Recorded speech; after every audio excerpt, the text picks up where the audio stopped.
Hello my dear students, welcome to the NS science academy.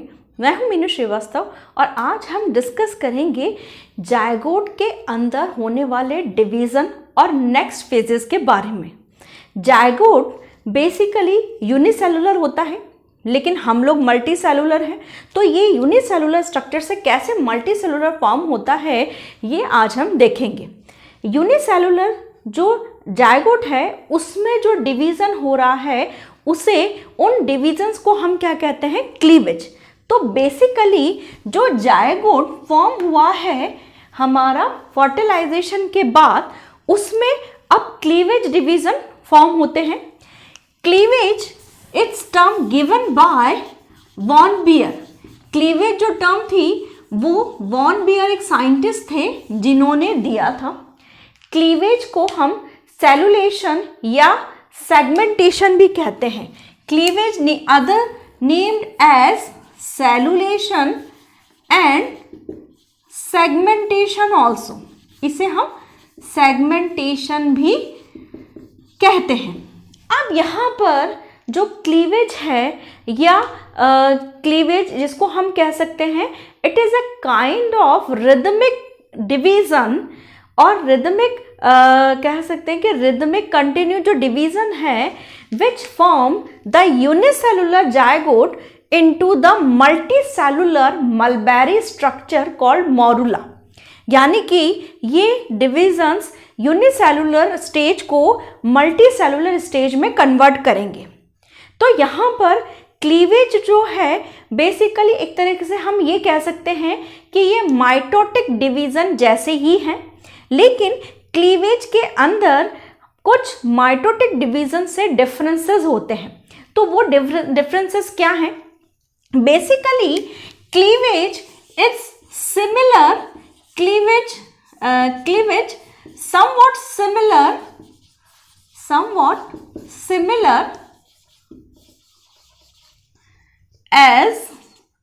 similar as mitotic division, but has some differences। अब वो differences क्या हैं वो हम देख लेते हैं। ये differences ये हैं, जैसे माइटोटिक डिवीजन के कंपैरिजन में ग्रोथ फेज यहाँ बहुत छोटी होती है। Growth phase very short, growth phase बहुत स्मॉल होती है या बहुत कम टाइम के लिए होती है। G1 G2 स्टेज एब्सेंट होती है। G1 and G2 phase absent को मैं इस तरीके से शो कर रही हूँ, and S phase present. S phase जो होती है वो प्रेजेंट होती है, यानी G1 G2 S फेज जो होती है वो एब्सेंट होती है और S फेज प्रेजेंट होती है। माइटोसिस के अंदर जो सेल डिवीजन के बाद जो सेल बनती हैं उन्हें हम डॉटर सेल्स कहते हैं, जबकि क्लीवेज के बाद जो सेल्स बनती हैं they are named as blastomere. इनको हम क्या कहते हैं? ब्लास्टोमियर। ठीक है। दूसरा, इनके अंदर न्यूक्लियोलस एब्सेंट होता है। न्यूक्लियोलस एब्सेंट, न्यूक्लियोलस क्या होता है? एब्सेंट होता है। इसके अलावा आरएनए और प्रोटीन सिंथेसिस जो ब्लास्टोमियर्स है उनमें नहीं होता है। तो RNA and protein synthesis phase absent, RNA and protein synthesis phase absent इसके अंदर। ओके। और जो ब्लास्टोमियर्स हैं उनमें कंटिन्यू जो डिविजन्स होते हैं उससे उनकी साइज क्या होती है? डिक्रीज होती है। अब ये जो क्लीवेज है, क्लीवेज में हम ये कहें कि ये क्लीवेज कब तक चलेंगे? ये क्लीवेज चलते हैं गैस्ट्रुला स्टेज तक। क्लीवेज गैस्ट्रुला स्टेज पर जाके स्टॉप हो जाते हैं। ठीक है। और क्लीवेज ये कह सकते हैं कि गैस्ट्रुला स्टेज में न्यूक्लियोलस अपीयर होती है। So first time nucleolus appear in gastrula stage. ये कौन सी स्टेज में दिखाएंगे? गैस्ट्रुला स्टेज के अंदर हमें फर्स्ट टाइम पे न्यूक्लियोलस दिखाई देता है। अब एक और चीज है कि क्लीवेज होते क्यों हैं या डिविजन्स क्यों होते हैं। डिविजन्स इसलिए होते हैं क्योंकि कैरियोप्लाज्मिक इंडेक्स बिगड़ जाता है। Karyoplasmic index it is a ratio of cytoplasm versus nucleoplasm, यानी न्यूक्लियोप्लाज्म और साइटोप्लाज्म का रेशो क्या है। अगर ये रेशो गड़बड़ाता है तो डिविजन्स होते हैं। अब यहां पर हम ये बोल सकते हैं कि कैरियोप्लाज्मिक इंडेक्स जायगोट का बहुत लेस होता है। जायगोट का karyoplasmic index very very less होता है। Karyoplasmic ratio of zygote is very very less, is very less, ठीक है। और ये कैरियोप्लाज्मिक इंडेक्स या karyoplasmic ratio initiate the cleavage division. और जैसे सेल्स डिवाइड होती जाती हैं वैसे वैसे कैरियोप्लाज्मिक इंडेक्स बढ़ता जाता है, ठीक है। और ये कैरियोप्लाज्मिक इंडेक्स कब नॉर्मल आता है, जब ब्लास्टोमियर का साइज सोमैटिक सेल से के इक्वल हो जाता है। सोमैटिक सेल मतलब कि कोई भी normal cell, hair cell, skin cell, nail cell, कोई भी जो सेल है वो आपकी सोमैटिक सेल है। Except reproductive cells, all the cells comes under the category of somatic cells. तो if the karyoplasmic index of blastomere equals to karyoplasmic index of somatic cells, then the cleavage stop. तो हम यहाँ बता सकते हैं karyoplasmic index of blastomere, if karyoplasmic index equals to karyoplasmic index of blastomere equals to karyoplasmic index of somatic cells, then cleavage stops. Cleavage क्या होते हैं, stops हो जाते हैं यहां पर। अब first division, cleavage division zygote के अंदर फर्टिलाइजेशन के 24 आवर्स के बाद स्टार्ट होता है। It starts after 24 hours. ये कब स्टार्ट हो जाता है, cleavage division, first cleavage division fertilisation के 24 घंटे बाद स्टार्ट हो जाता है और ये करीबन 6 घंटे तक चलता है। यानी कि फर्स्ट क्लीवेज डिवीजन को कंप्लीट होने में 30 घंटे का टाइम लगता है फर्टिलाइजेशन से। इसको हम यहां पर लिख लेते हैं ढंग से। तो यहां पर हम ये बात करते हैं कि कैसे first division, second division, third division, fourth division होता है जिससे मोरुला स्टेज बनती है। जायगोट के अंदर क्लीवेज डिवीजन 24 आवर्स के बाद स्टार्ट होता है। तो हम ये कह सकते हैं कि जायगोट यहाँ पर मूवमेंट करता हुआ, चूंकि फैलोपियन ट्यूब सीलिएटेड है तो वो उसको मूवमेंट भी प्रोवाइड करेगी और वो कंटिन्यूसली मतलब कि उसको यूट्रस की तरफ धकेला जाता है और साथ ही साथ उसमें क्लीवेज डिवीजन भी स्टार्ट होते हैं। First cleavage division start at 24 hours. 24 hours पे स्टार्ट होता है एंड कंप्लीटेड इन 6 आवर्स। वो 6 आवर्स पे खत्म हो जाता है। यानी कि 30 फर्टिलाइजेशन के बाद, जस्ट फर्टिलाइजेशन के 24 घंटे बाद फर्स्ट क्लीवेज डिवीजन स्टार्ट होता है और वो विद इन 6 आवर्स खत्म हो जाता है। यानी कि फर्टिलाइजेशन के 30 घंटे बाद फर्स्ट क्लीवेज डिवीजन कंप्लीट हो जाता है और 2 ब्लास्टोमियर फॉर्म होते हैं। सेकंड क्लीवेज डिवीजन वहां कब स्टार्ट होता है, after the 10 hours of second cleavage division. Second cleavage after 10 hours of first cleavage. First cleavage के 10 घंटे बाद, फर्स्ट क्लीवेज के 10 घंटे बाद सेकंड क्लीवेज हो जाता है स्टार्ट और वहां पर कितने ब्लास्टोमियर्स बन जाते हैं, 4 ब्लास्टोमियर्स फॉर्म हो जाते हैं। 4 ब्लास्टोमियर्स फॉर्म हो जाते हैं। अब यहां पर 4 ब्लास्टोमियर फॉर्म हो गए हैं। यहां पर थर्ड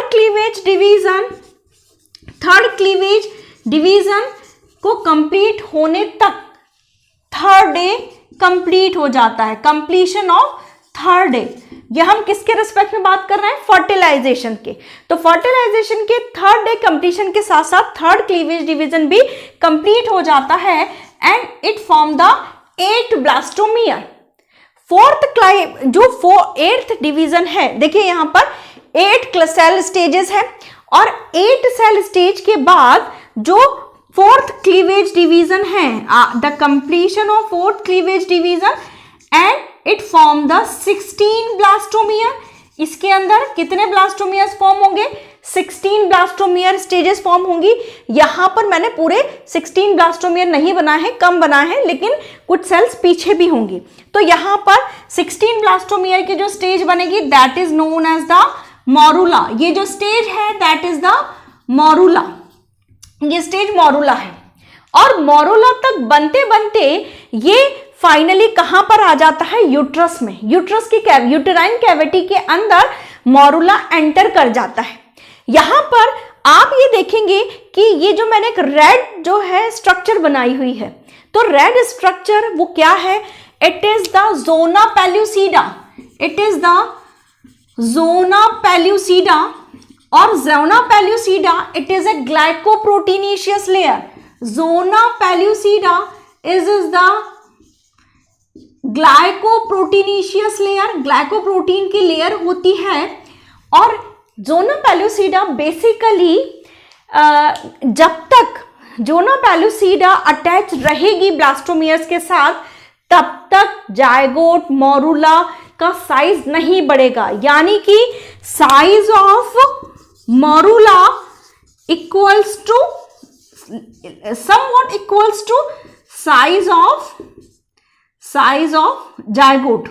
साइज ऑफ जायगोट लगभग इक्वल होता है, जायगोट की साइज के इक्वल होता है। क्यों? Due to the presence of zona pellucida. Zona pellucida जो लेयर होती है वो मोरूला के साइज को बढ़ने नहीं देती। अब जोना पेल्यूसिडा का फायदा क्या है? ये आप देखिए, ये यहां तक इंटैक्ट रहेगी। अभी यहां पर जब अटैचमेंट होगा यानी इम्प्लांटेशन होगा, तब जोना पेल्यूसिडा को हटाया जाएगा। जब तक zona pellucida morula blastula stage तक अटैच है, तब तक इम्प्लांटेशन पॉसिबल नहीं है। अब इससे फायदा क्या है? क्लीवेज डिवीजन जब हो रहे हैं तो ब्लास्टोमियर की साइज डिक्रीज हो रही है कंटिन्यू। अगर जोना पेल्यूसिडा हटा दी जाती है वहीं, तो वहां पर ही जायगोट इम्प्लांट हो जाएगा। डिवीजन तो चलेंगे लेकिन जायगोट वहीं के वहीं इम्प्लांट हो जाएगा। किसके अंदर? फैलोपियन ट्यूब के अंदर। And that is known as the ectopic pregnancy. That is known as the ectopic pregnancy. And that ectopic pregnancy अगर हो गई है तो क्या होगा?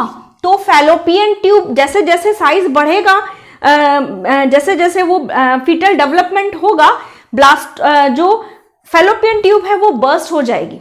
तो जोना पेल्यूसिडा के अटैचमेंट की वजह से जो एक्टोपिक प्रेगनेंसी है वो पॉसिबल नहीं होती है। इसीलिए मोरूला स्टेज तक ये आपको रेड कलर वाली जो मैंने जोना पेल्यूसिडा बताई है वो लगी रहेगी। तो मोरूला स्टेज पे जोना पेल्यूसिडा अटैच रहेगी due to prevent the ectopic pregnancy, और ये प्रेगनेंसी सही जगह पे होगी। अब यहां पर जो मोरूला स्टेज है वो मोरूला स्टेज जब यूट्रस के अंदर आता है तब यूट्रस सिक्रीटरी फेज के अंदर होता है। सिक्रीटरी फेज मतलब कि बेसिकली अब वो कह सकते हैं कि बिल्कुल एग्जैक्ट सही कंडीशन है यूट्रस की फॉर द इम्प्लांटेशन। ठीक है, अब यहां पर जो मोरूला है, मोरूला अब कन्वर्ट होगा कौन सी स्टेज के अंदर? ब्लास्टूला स्टेज के अंदर। After morula the next stage come blastula. तो अब हम डिस्कस कर लेते हैं ब्लास्टूला के बारे में। लेकिन मोरुला बेसिकली क्या है? मोरुला एक मलबेरी लाइक स्ट्रक्चर है 16 सेल्ड, जिसके अंदर अभी जोना पेलुसिडा अटैच्ड है और मोरुला अभी किसके अंदर घूम रहा है? कहां तक आ चुका है? यूट्रस के अंदर। तो अब मोरुला नेक्स्ट स्टेज पे जाएगा और नेक्स्ट स्टेज पे जाके वो स्टेज बनाएगा ब्लास्टुला। यहां पर एक बात ध्यान देने लायक है कि मोरुला के अंदर कोई भी कैविटी नहीं होती, मोरुला के अंदर कोई भी कैविटी नहीं होती है। तो अब हम डिस्कस कर लेते हैं ब्लास्टुला के बारे में। मोरुला जब 4 दिन के बाद यहां पर आ जाता है यूट्रस के अंदर, तो वो यूटेराइन कैविटी के अंदर करीबन 4 दिन तक घूमता है और 4 दिन तक घूमता हुआ वो क्या करता है? बेसिकली नरिशमेंट एब्जॉर्ब करता है और वो अपने आप को प्रिपेयर करता है इम्प्लांटेशन के लिए। यहाँ पर हमने कहा कि मोरुला नेक्स्ट स्टेज में ब्लास्टुला पे जाता है और ब्लास्टुला बेसिकली जो अब इम्प्लांटेशन के लिए नेक्स्ट प्रॉपर एप्रोप्रिएट स्टेज है। यूट्रस अब यहाँ पर कौन सी स्टेज में है? कौन सी स्टेज में है? सिक्रेटरी फेज में है। तो it is ready for getting the blastula. अब मोरुला और ब्लास्टुला में क्या डिफरेंस है? मोरुला के अंदर जो सेल्स हैं वो कॉम्पैक्ट स्टेज में है। अब यहाँ पर जो कॉम्पैक्ट सेल स्टेज है वो थोड़ी सी सेग्रीगेट होगी, यानी कि सेल्स थोड़ी सी सेपरेट होंगी एंड ब्लास्टुला के अंदर सेल्स सेपरेट होके दे अरेंज इनटू द 2 लेयर। वो अब 2 लेयर्स में सेल्स अरेंज इन 2 लेयर। इसको हम बोल सकते हैं ये हम कह सकते हैं कि 2 सेल्ड स्टेज में ये अरेंज होंगी 2 लेयर्स में। 2 लेयर्ड स्टेज में होगी और outer layer it is known as the trophoblast. Outer layer cell called trophoblast and the inner cell layer known as inner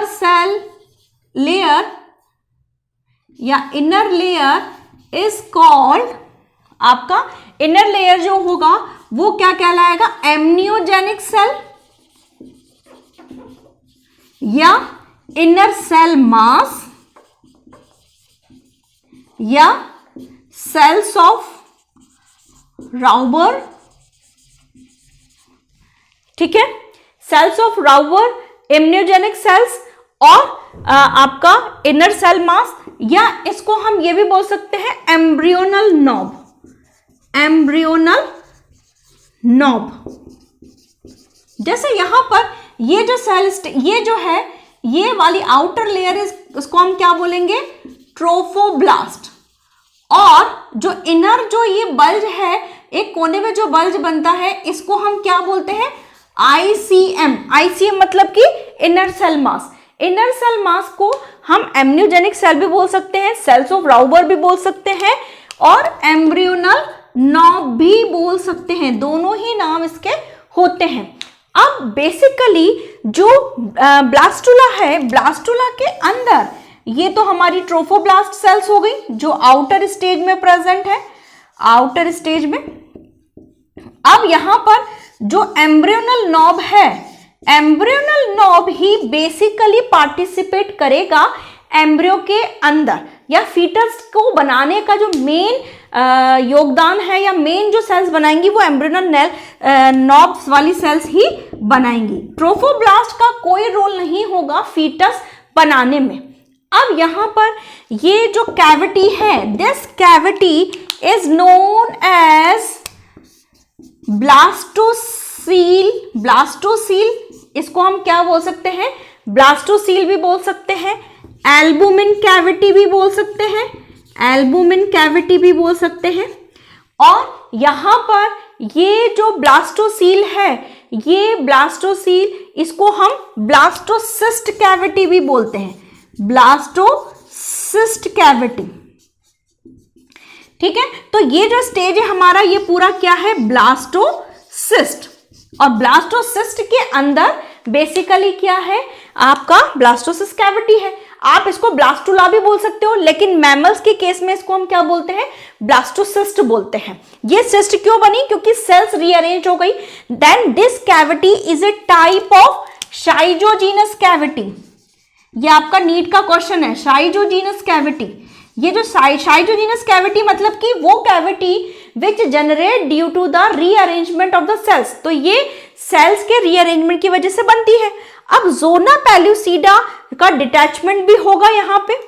अब ये मोरुला यहाँ पर 4 दिन तक घूमता रहता है एंड इस ड्यूरेशन में एंडोमेट्रियम की cells glycogen rich substances release करती है। Cells of endometrium releases glycogen rich secretion, जिसे हम क्या बोलते हैं, it is known as the uterine milk. इसको हम क्या बोलते हैं, यूटेराइन मिल्क कहते हैं। ये यूटेराइन मिल्क बेसिकली इस ब्लास्टुला के थ्रू या इस मोरुला के थ्रू एब्जॉर्ब किया जाता है और उसको कन्वर्ट किया जाता है ब्लास्टोसिस्ट स्टेज में, और यहाँ पर इस कैविटी के अंदर ये जो है ग्लाइकोजन रिच सिक्रेशन है वो भर जाता है। तो बेसिकली ये जो सिक्रेशन है ये इन सेल्स को नरिशमेंट प्रोवाइड करता है। अब यहाँ पर ये जो ब्लास्टुला है, ये ब्लास्टुला फाइनली रेडी है किसके लिए, अटैचमेंट के लिए, एंडोमेट्रियल वॉल के लिए। लेकिन अटैचमेंट होने से पहले यहाँ पर एक काम होना बहुत जरूरी है, जो कि जोना पेलुसिडा का डिटैचमेंट। ठीक है, अब इम्प्लांटेशन कैसे होगा कैसे नहीं होगा वो अब हम नेक्स्ट वीडियो में समझेंगे। लेकिन यहाँ तक आते आते मोरुला जो है कंप्लीट हो जाता है ब्लास्टोसिस्ट स्टेज तक, और फाइनली अब ब्लास्टोसिस्ट अटैचमेंट के लिए रेडी है। तो आई होप आपको ये चीज समझ में आई होगी। फिर भी कोई डाउट है तो you can ask me in the comment section, और पसंद आया है तो please like share and subscribe.